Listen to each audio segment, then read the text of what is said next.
Oh hei, ma ei näinudki sind seal. Tere tulemast vaatama Muhu noorte uudiste esimest episoodi. Mina olen teie host Mikko Pärn ja see on minu kaaslane Eerik Lember. Tere tulemast! Aitäh teile, Mikko! Saate eesmärgiks on tuua teieni Muhu noori puudutavad uudised. Täna räägime uue Muhu noortebändi NEH liikmetega ja uurime neilt nende bändi tegemiste kohta ning saate teises pooles toome teieni info 20. jaanuaril toimuvast luuletöötoast. Saate viimase loona räägime me Stuudio MSN-i ühe juhendaja ja nii see jääbki režissööri Ivar Äkkega. Anname järje temale üle. Tere! Mina olen Ivar Äkke ja täna on meil stuudios siis Muhu noortebändi NEH liikmed Markus, Romet, Andrus, Joonatan ja Mihkel. Alustame siis küsimustega. Et milliseid instrumente te mängite? Mina mängin trumme. Bass. Elektrikitarr. Süntesaator. Ma olen laulja. Ja miks te nagu just need pillid või siis sinu laulmise valisid? Kas on nagu lihtsalt ennast huvitab või? Ma ise tahtsin elektrikitarri, sest mul on kodus ka tegelikult üks, aga tegelikult see seisis meil. Mõtlesin, et äkki saaks ise midagi proovida siis teha. Okay. Ma tahtsin klaverit õppida, nii ma võtsin süntesaatori kui üks asendajana. Bass on siuke hea kerge, sellepärast ma võtsin selle. Ma olen trumme juba nii mitu aastat mänginud, et on suur huvi. Ja mängisid hästi ka. Aitäh. Siis kust te sellise huvitava nime peale tulite? Nagu NEH? Me siis otsisime alguses huvitavaid sõnu. Me leidsime neid päris palju, aga siis lõpuks oli kõik sellega nõus, et nimeks on NEH. Okei, ja kes selle siis algselt välja mõtles? Seal oli niimoodi, et me vaatasime lihtsalt hästi palju sõnu ja siis kui keegi ütles, et mulle meeldib see, siis me võtsime selle nagu lõppu, Finaali. Selge. Ja nüüd natuke teise teema juurde, et milline teie esimene esinemine oli? Ja kus see oli? Esimene oli siis koolisaalis. Tegelikult alguses oli väike närv sees ja sest alguses ka kukkus üks trummi osa maha, aga siis me võtsime selle ruttu üles ja kohe peale seda tulid inimesed sisse. Okei, ja siis läks hästi? Ja siis lõpuks läks hästi. Selge. Ja mis on olnud selle bändi nagu tegemist ja üldse loomise ja kogu selle juures kõige raskem? Ma arvan, et koos selle proovi tegemist, et meil on nii erinevad ajad sobivad. Okei. Siis kus te oma selle muusikapisiku saite? Üsna kindlalt vanematelt. Ja kui ma siia kooli tulin, siis ikka päris tihti käisin kuskil esinemas või midagi. No, nüüd nii tihti pole esinemas käinud, aga nüüd juba pillidega edasi. Et sul ka vanemad tegelevad siis muusikaga, jah? Mul isa tegeles muidu. Mul Ja. mängis vanaisa akordionit. Mul on, ma arvan, vanaemalt. On ka isalt. Mul ema mängib ka. Okei. Selge. Siis tänan teid tulemast ja kus teid võib veel kuulata, nagu mingi lähiajal näiteks või? Kutsuge siis tuleme. Okei, et Raha hästi ikka saab. et põhimõtteliselt kui tahate seda bändi endale koju saada, siis helistage neile ja nad on kohe ukse taga. Siis tänan tulemast ja sellega me praegu siis intervjuu lõpetame. Aitäh, Ivar! 20. jaanuaril toimub kohvikus Samsara luuletöötuba. Nüüd räägimegi selle ürituse korraldaja Merili Porovardiga. Ivar, sõna sulle! Nüüd on meiega stuudios Merili Porovart, kes räägib siis oma tulevasest luuleõhtust. Tere! Tere, Ivar! Et kõigepealt siis, mis see luuletöötuba üldse endast kujutab?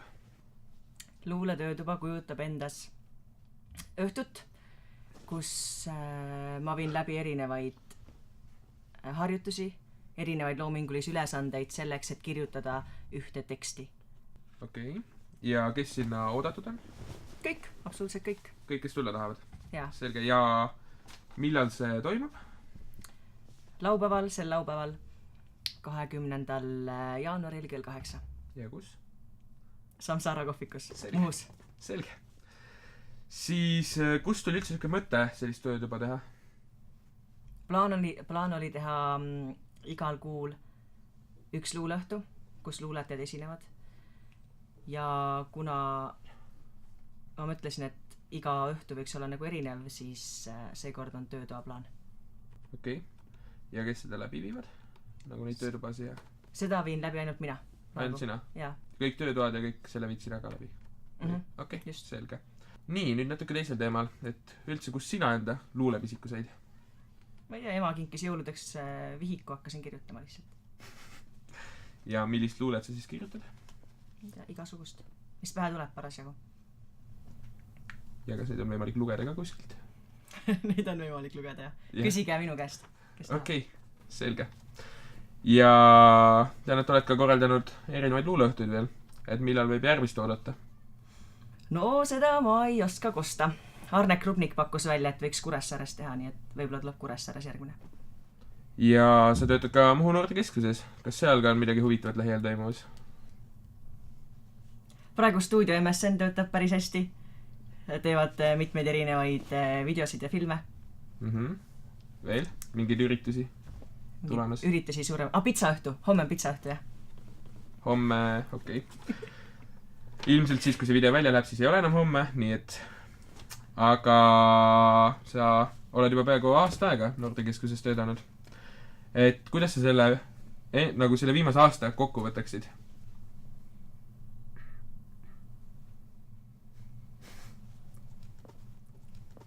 Jah, just. Okei. Selge. Ei, tegelikult meeldib. Mulle meeldib siin. Mulle meeldib Muhus. Ja kuidas inimesed on Muhus? Otsekohesed, ausad, ütlevad, mis mõtlevad ja nendega ongi tore. Selge. Aga aitäh tulemast! Tere! Aitäh, Ivar! Meie viimaseks saatekülaliseks on Ivar Äkke. Tema tuurime stuudio MSN-i tegemiste ja peatselt välja tuleva filmi Nii see jääbki kohta. Annan sõna Merilile. Tere, Ivar! Tere! Alustame siis kohe küsimusega, et kuidas sul läheb? Mul läheb väga hästi. Olen kuulnud, et sul tuleb välja varsti ka üks film. Mis film see on ja millal ta välja tuleb? Filmiks on siis Nii see jääbki 5 episood. Siis see tuleb välja ilmselt veebruari alguses. Ma loodan, me saame, praegu on veel põhimõtteliselt heli on teha, natukene värvikorrektsiooni ja sellised väiksed asjad, et aga kui me selle valmis saame, siis ma arvan, et tuleb, nii et praegune arvamus on jah, et tuleb veebruaris välja. Millest see film üldse räägib? Film räägib siis põhimõtteliselt 2 detektiivist, kes on juba rääkinud viimased 4 episoodi, nüüd 5 ka. 2 detektiivist, kes siis püüavad nagu mingeid nii-öelda juhtumeid lahendada. Ja selles episoodis siis tuleb rohkem nagu detektiivide omavahelist konflikti, nagu rõhub sellele ja pluss on ka veel väike süke, taustal on süke rõhuv kurjus, on siis Alex Nurberg. Ja kuidas oli siis selle episoodi tegemine võrreldes teiste episoodidega? Kuna me oleme juba 4 episoodi teinud, siis nüüd on nagu selles suhtes oli lihtsam, et kõik nagu enam-vähem teavad, mida nad teevad ja mida nad mängivad ja see oli lihtsam, aga samas eks igasugu probleeme tuleb ette, et aga tegelikult on selles suhtes kogu see filmi tegemine, see on nagu selles suhtes väga lõbus, et hea seltskond on ja et selles suhtes on kõik väga hästi. Ja kas sa ise ka näitled selles filmis? Näitlen. Mängin ühte pealegelest. Ka siis detektiivi.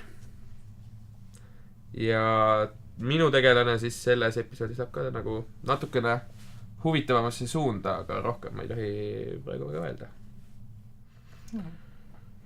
Ja kuidas ennast tunned samal ajal juhendada teisi ja siis ise näidelda ka? Eks ta keeruline ole, aga samas kui mina ise näitlen, siis on Aimar on kaamera taga, Raimo juhendab nagu kogu seda seltskonda siis minu eest nii-öelda. Kui nagu mind ei ole ja selles suhtes saab nagu väga kergelt hakkama. Ja kas sul on ka mingi klipp sellest filmist täna kaasas? On. Ka tore. Vaatame siis seda. See on su uus kolleeg Taavet Auk. nalja teed või? see on see uus partner. saan aru, jah. miks ma sellest alles nüüd teada saan? no meil oli vaja sulle kähku uus kolleeg otsida ja meil ei olnud aega sinuga rääkida. tule kaasa. vaata seda vendana. see mind ei oska oma saapa paeluga kinni siduda. kus kohast sa leidsid ta mingi haik kollane? ei ole midagi. ta oli oma klassi parim. ja mis siis järgmises episoodis juhtuma hakkab? Järgmises episoodis seda ma hetkel ei oska veel öelda, et me ei ole veel stsenaariumiga alustanud, me ei ole veel mitte midagi selles suhtes nagu mõelda jõudnud, aga seda näeb siis, kui see välja tuleb. Mingid linnukesed siristasid siin, et te saite ka helitehnikat juurde. Miks ja kuidas? Jah, saime küll, me saime Nopi üles projekti kaudu saime endale siis helitehnikat, taotlesime 2000 euro väärtuses ja noh, praegu me kasutame seda helitehnikat ka selle video filmimisel ja rohkem ma ei oskagi selle kohta midagi praegu öelda. Aitäh, Jaar, sulle! Aitäh! Aitäh, Merili! Siinkohal me tänase saate lõpetamegi. Täname kõiki külalisi ja ka kõiki vaatajaid. Peatse nägemiseni!